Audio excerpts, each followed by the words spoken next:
बीबी बार बार माँ पर इल्ज़ाम लगाए जा रही थी और शौहर बार बार उसको अपनी हद पे रहने की कह रहा था।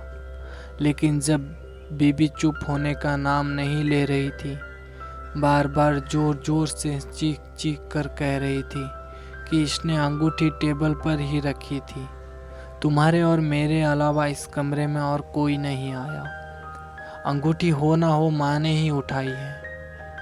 बात जब शौहर की बर्दाश्त से बाहर हो गई तो उसने बीबी के गाल पर एक तमाचा मारा। अरे अभी तो 3 माह पहले शादी हुई थी। बीबी से तमाचा सहा नहीं गया। वो घर छोड़कर जाने लगी और जाते जाते एक सवाल पूछा कि तुम्हें अपनी माँ पर इतना यकीन क्यों है। तब शौहर ने जवाब दिया। दरवाजे के पीछे खड़ी माँ ने सुना तो उसका दिल भर आया। शौहर ने बीबी को बताया कि जब वो छोटा था तो उसके वालिद गुजर गए। माँ मोहल्ले के घरों में झाड़ू पोछा लगाकर जो कमा पाती उससे एक वक्त का खाना आता था। माँ प्लेट में मुझे एक रोटी देती थी और खाली टोकरी ढक कर रख देती थी। मेरी रोटियां इस टोकरी में है बेटा, तू खा ले।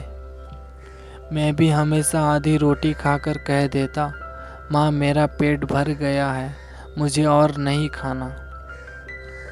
माँ ने मुझे मेरी झूठी आधी रोटी खाकर पाला है, बड़ा किया है। आज मैं 2 रोटी कमाने के काबिल हुआ हूँ, लेकिन मैं ये कैसे भूल सकता हूँ कि माँ ने उम्र के उस हिस्से में अपनी ख्वाहिशात को मारा है।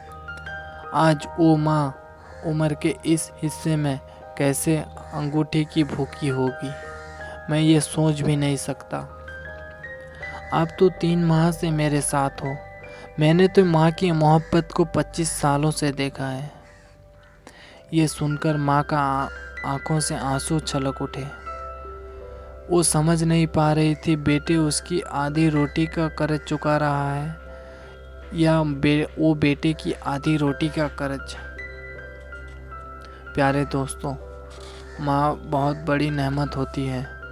अगर आपकी ज़िंदगी में इस वक्त माँ बाप मौजूद हैं तो उस रब का बहुत बड़ा एहसान है।